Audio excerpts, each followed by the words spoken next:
집중학습을 피하라고 해요. 아이들은 하루에 한 과목씩을 정해요. 월요일 날은 국어, 화요일 날은 수학, 수요일은 영어, 이런 식으로 하루에 한 과목씩 집중한다고 생각을 하거든요. 그런데 이렇게 했을 때 아이들은 잊어버린다라는 거죠. 네, 안녕하세요. 성공하는 교육 오미나입니다. 반갑습니다. 물론 암기도 되게 중요해요. 암기도 이렇게 공부하면서 내가 저장을 하는 것 중에 하나거든요. 그렇기 때문에 암기도 굉장히 중요하다고 생각을 해요. 암기라고 하는 것은 단순하게 암기만 하는 게 그게 문제가 되는 거예요. 특히나 시험 기간이 되면은 시간이 없으니까 애들이 단순하게 암기만 하거든요. 암기력이 좋은 애들이 많이 없어요. 암기를 잘해서 성적이 잘 나오면 좋은데 대부분 아이들이 힘들어해요. 암기라고 하는 것은 그냥 단순하게 암기를 하는 게 문제가 될 뿐이지 공부를 하는 데 있어서 암기는 당연히 중요합니다. 그런데 포인트는 암기를 할 때 되게 효율성이 없게 그렇게 암기를 해요. 그런데 이 암기만 하는 이 공부법이 저는 피해야 되는 것 중에 하나라고 말씀 항상 드리는데, 양이 적고 학년이 저학년일수록 암기는 통할 수 있어. 하지만 학년이 올라가고 고학년이 되고 정작 입시에 들어가야 할 이 고등학교 때는 이 암기법이 전혀 통하질 않아요. 어렸을 때부터 암기 위주의 방식으로 공부하는 친구들은 고등학교 때 자신의 방법이 없기 때문에 암기만 하는 이 방법은 반드시 피하라고 제가 말씀을 드리는 거예요.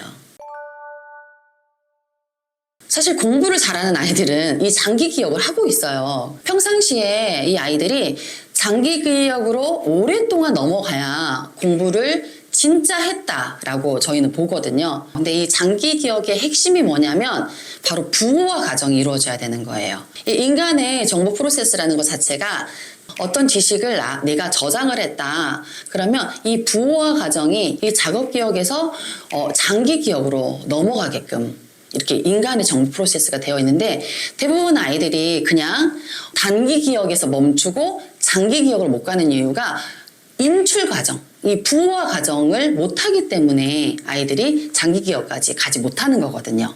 그러면 장기 기억이 잘 된 아이들의 특징은 뭐냐? 내가 알고 있는 내용을 설명할 수 있고 말이나 글로 표현할 수 있어요. 이렇게까지 해야 장기 기억으로 넘어갔다. 우리는 이렇게 말을 하는 거죠.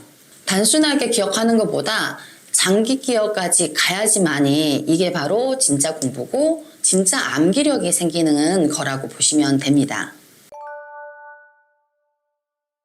장기 기억으로 넘어가려면 세 가지로 나눠요, 많이. 첫 번째는 내용을 이해하고 그 내용을 두뇌가 기억하기 쉽게 구조화, 논리적인 방법으로 내용 정리를 하는 게 항상 제가 말씀드리잖아요. 이게 가장 첫 번째예요. 근데 이 정리가 끝났다면 인출하는 연습을 하셔야 돼요. 인출하는 연습이 뭐냐면, 공부를 하고 우리 아이들이 책을 바로 덮잖아요. 근데 그게 안 좋아요. 저장해놓고 인출을 하지 않은 거거든요. 그럼 어떻게 하면 가장 좋냐면, 공부를 하고 난 뒤에 책을 덮고 말로 해보는 거죠. 질문하고 퀴즈를 내면 내가 그 퀴즈에 대한 답을 하고 완벽하게 인출하는 연습이 되는 거예요. 두 번째 방법은, 이게 진짜 중요한데, 망각하지 않게 공부를 하는 거예요. 시간의 간격을 두고 다시 한번 보는 거죠. 공부를 하고 다음 날까지 기억할 확률이 진짜 거의 한 80%? 근데 잊어버린다고 생각하시면 돼요. 시간의 간격을 두라라고 하는 것은 두세 시간이 지났을 때 한 번 더 본다거나, 아니면 자기 전에 했던 것을 한 번 더 본다는 것. 바로바로 계속 암기해서 끝났어. 이게 아니고 망각할 때쯤 다시 한번 기억하고 다시 한번 기억하고, 제일 좋은 거는 이틀 후에 다시 한번 보고 3일 후에 다시 한번 보고, 이런 방법들이 망각하지 않는 그런 방법 중에 하나거든요. 그래서 제가 추천드리는 거는, 가장 중요한 거, 오늘 공부했으면 자기 전에 한번 보는 거, 3일 뒤에는 반드시 한 번 더 간단하게, 그 다음에 일주일 뒤에 한 번 더 보는 거, 반드시 한 번씩 시간의 간격을 두고 보시라는 것을 추천드려요. 인출 연습하고 시간을 두고 공부하는 이 방법만 사용해도 암기 과목 성적 당연히 잘 나올 수밖에 없어요. 왜냐하면 암기력이 높아지기 때문에. 그래서 이 방법을 꼭 아이들한테 적용시켜 보세요. 장기 기억의 포인트가 인출도 있었지만 오랫동안 기억하는 거잖아요. 그렇기 때문에 인지과학에서는 집중학습을 피하라고 해요. 아이들은 하루에 한 과목씩을 정해요. 월요일 날은 국어, 뭐 화요일 날은 수학, 수요일은 영어, 이런 식으로 하루에 한 과목씩 집중한다고 생각을 하거든요. 그런데 이렇게 했을 때 아이들은 잊어버린다라는 거죠.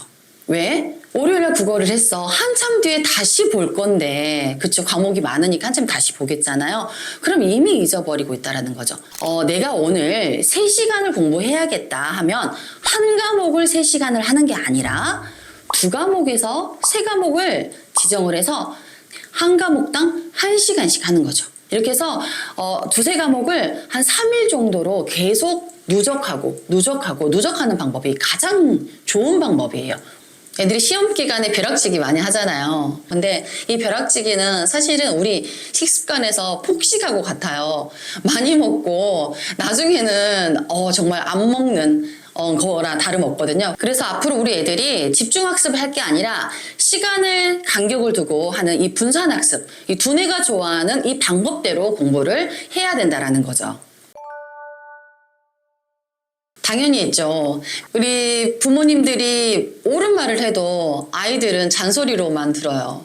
그렇다면 부모님이 말씀하는 것보다 그런 영상들이 많이 요즘엔 있잖아요. 아이들 책 읽진 않으니까. 과학적인 근거가 있는 이런 영상들을 아이들에게 조금 보여주라고 저는 하고 싶어요. 그러면 부모님이 말씀하는 것보다 훨씬 더 효과적이야. 대신에 아이들을 보여주기 이전에 부모님이 먼저 그 영상들을 보고 미리 공부를 하셔야 돼.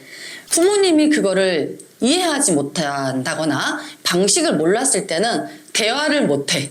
그러면 아이들은 다시 엄마도 모르면서 이렇게 되거든요. 그래서 부모님들이 아이들에게 과학적인 근거의 영상을 보여주는데 그 이전에 부모님이 먼저 공부를 하셔라. 그래야 아이가 변화할 수 있다. 이 말씀 꼭 드리고 싶습니다.